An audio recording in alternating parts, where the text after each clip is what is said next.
Good morning, everyone. My eyes are still closed. Still so tired. Anyway, guys, just going to talk a little bit about meltdowns because it's something that my son has not regularly, but he does have them. And when he does have them, they are really, really bad. So this morning, I don't know what triggered it really. I think he's just a bit tired. I can tell he didn't want to wake up this morning.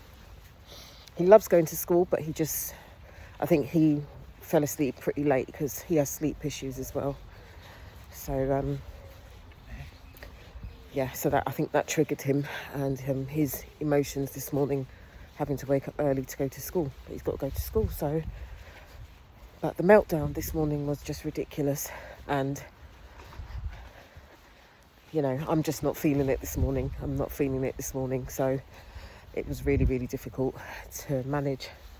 I had to let him just sit there and he was banging the walls, banging the floor, screaming. People will think he's being bloody murdered.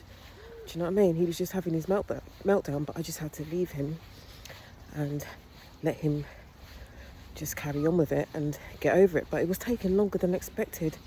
And I was looking at the time and I was thinking, he's got to get him to school and that. But then I thought to myself, even though he's got to get to school, even if he's late, do you know what I mean? They're just going to have to understand because it's not an everyday thing. And I thought, you know what, I'm just not rushing. I'm not rushing. But it just started, I did feel like really, really overwhelmed. Just felt overwhelmed and like, I know you got to be in control, but I think any autism mum will tell you when your child has a meltdown, it's not the easy of things to get through. It can be very draining. And even, it's not nice to watch your child having that moment, especially if they're non-verbal, or, language delay, speech delay, whatever. Or just attention deficit, or just don't understand. It can be very difficult to get through those meltdowns. So I absolutely rate any parent with a child, but any parent with an autistic child. Who's that? Hi, good morning.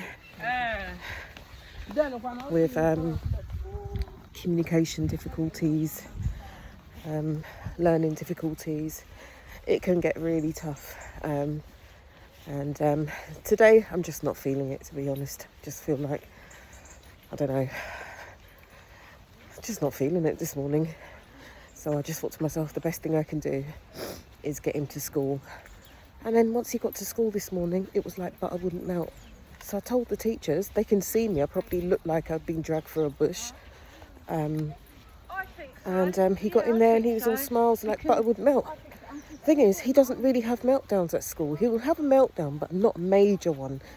Obviously, it's mum, isn't it? So they try and get away with more.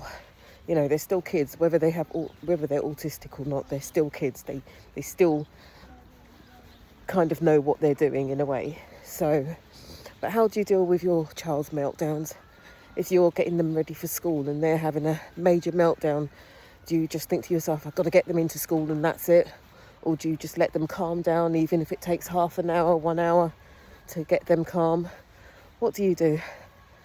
But this morning I definitely wasn't feeling it because just, personal stuff in myself, but just wasn't feeling it this morning. But I managed on my own because all my kids, nobody was in the house.